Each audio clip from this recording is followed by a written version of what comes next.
আজকের এই বিশেষ আয়োজনে সবাইকে স্বাগত। আজ আমরা একেবারে জাদুকরী একটা ব্লুপ্রিন্ট নিয়ে কথা বলবো।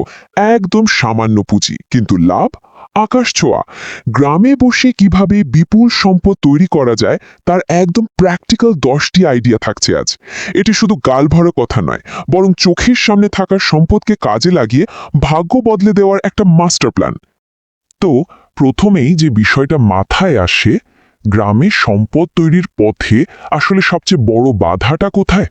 অনেকেরই মনে হতে পারে মূল সমস্যাটা বোধহয় টাকার অভাব, কিন্তু সত্যি বলতে কি, আসল বাধাটা আমাদের মনের ভেতরেই। ওই যে একটা সেকেলে মানসিকতা আছে না, মামা চাচার জোরে একটা সোনার হরিণ, মানে সরকারি চাকরি জুটবে সেই আশায় বছরের পর বছর পার করে দেওয়া, আর নিজেরা বসে বসে অন্যদের সফল হতে দেখা। এই নিষ্ক্রিয়তা আর আফসোসটাই কিন্তু সম্পদ তৈরির পথে আসল দেয়াল।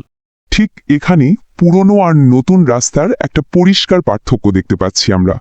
পুরনো রাস্তাটা হলো ওই চাকরির পেছনে ছুটে হতাশা আর স্বজন প্রীতির কাছে মাথা নত করা, আর নতুন রাস্তা এটা পুরোপুরি আধুনিক আর স্মার্ট। নিজের মেধা আর অদম্য ইচ্ছাশক্তিকে কাজে লাগিয়ে একদম কম খরচে নিজের সম্পদ নিজে তৈরি করা। আর এখন তো ডিজিটাল মার্কেটিংয়ের যুগ। একটা স্মার্টফোন হাতে থাকলে গ্রামের ঘরের কোনায় বসেও কিন্তু সারা দেশের কাস্টমার ধরা একদম ব্যাপার না। আমাদের আজকের এই পুরো আলোচনাটাকে খুব সুন্দর করে 5টি ভাগে সাজানো হয়েছে। প্রথমে দৃষ্টিভঙ্গির পরিবর্তন, এরপর কৃষিক্ষেত্রে উদ্ভাবন, তারপর ভ্যালু অ্যাডেড বা প্রক্রিয়াজাত পণ্য, আধুনিক স্থানীয় পরিষেবা এবং সবশেষে মাঠে নেমে কাজ শুরু করা। চলুন সোজা মূল আলোচনায় ঢুকে যাই। আমাদের প্রথম মূল বিষয় হল কৃষিক্ষেত্রে উদ্ভাবন এবং গ্রামীণ সম্পদের একদম নতুন আর স্মার্ট ব্যবহার। এখানে কৃষিজাত 4টি দুর্দান্ত পাওয়ার হাউসের কথা বলা হয়েছে: অর্গানিক দেশি মুরগি, ব্ল্যাক বেঙ্গল ছাগল, ভার্মিকম্পোস্ট বা কেঁচো সার, আর ঘরে বসেই মাশরুম চাষ। মজার ব্যাপার কি জানেন? এগুলোর জন্য বিশাল কোনো জমি জমা বা ফ্যাক্টরি লাগে না। গ্রামের বাড়িতে আগে থেকেই থাকা সাধারণ সব জিনিসপত্র দিয়ে এগুলো শুরু করে দেওয়া যায়। এবার দামের এই বিশাল আকাশপাতাল তফাৎটা একটু খেয়াল করুন। বাজারে যেখানে ব্রয়লার মুরগি কেজি প্রতি মাত্র 150 টাকায় পাওয়া যায়, সেখানে একদম খাঁটি অর্গানিক দেশি মুরগির দাম কিন্তু অনায়াসে 500 টাকা। শহরের মানুষ এখন স্বাস্থ্য নিয়ে অনেক সচেতন, তারা হন্য হয়ে খাঁটি জিনিস খুঁজছে।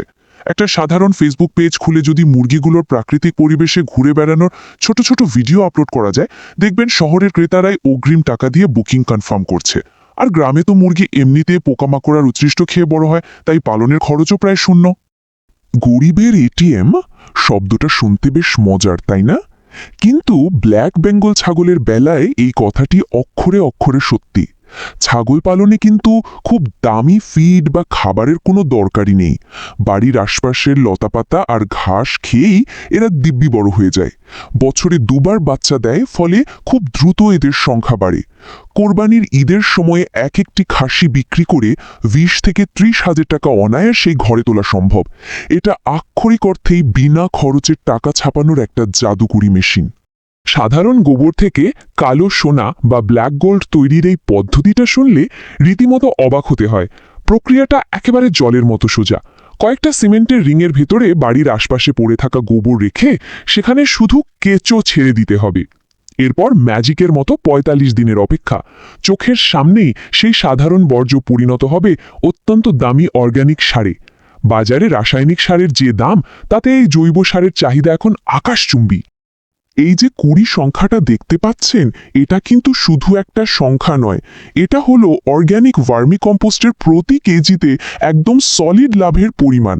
ভাবুন তো, কাঁচামাল হিসেবে গোবর পাওয়া যায় একদম বিনা পয়সায়, আর কেঁচোগুলো তো কোনো পারিশ্রমিক ছাড়াই দিনরাত শ্রমিক হিসেবে কাজ করে যাচ্ছে।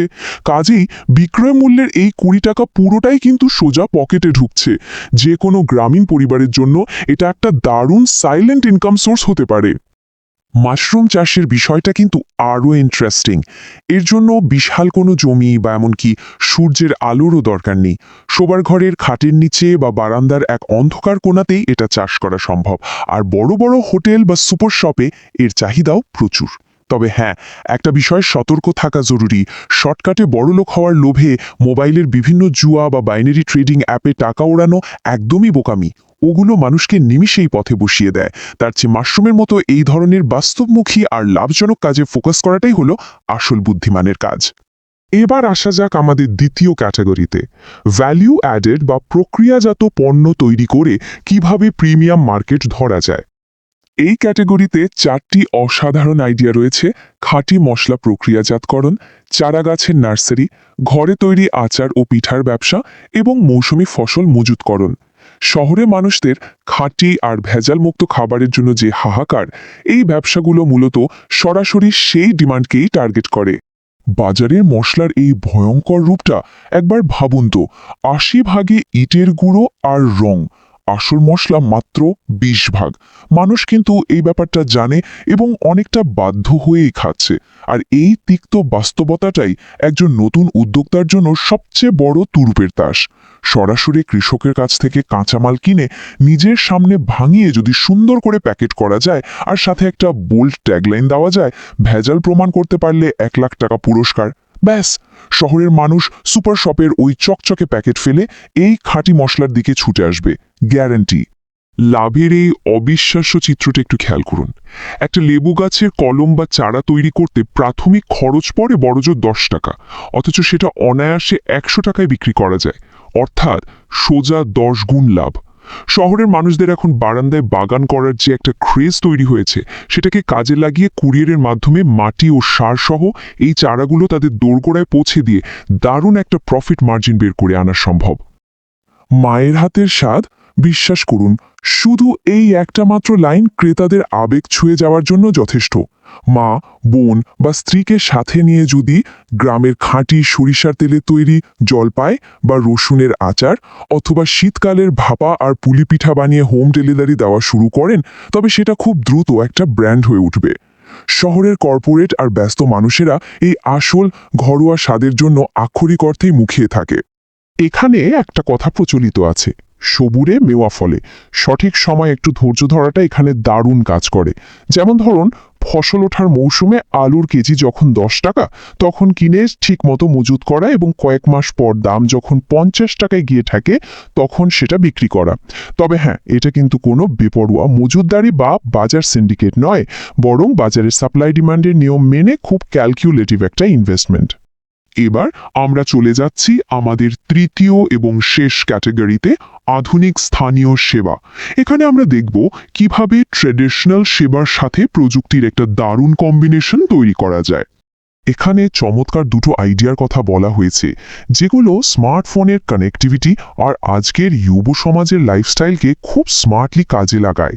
এর একটি হলো গ্রামের টেক গুরু বা মোবাইল মেরামত, আর অন্যটি হলো আধুনিক থিম ভিত্তিক চায়ের দোকান। চারটার দিকে একবার চোখ বুলিয়ে নিন। একটা মোবাইলের চার্জিং পোর্ট নষ্ট হলে তার পার্টসের দাম পড়ে মেরে কেটে 10 থেকে 15 টাকা, অথচ মেরামতের বিল ধরা হয় 200 টাকারও বেশি। এখন কিন্তু ইউটিউব থেকেই খুব সহজে মোবাইল মেরামতের বেসিক কাজগুলো শিখে নেওয়া যায়। গ্রামের মোড়ে ছোট্ট একটা ডেস্ক নিয়ে বসলেই হলো।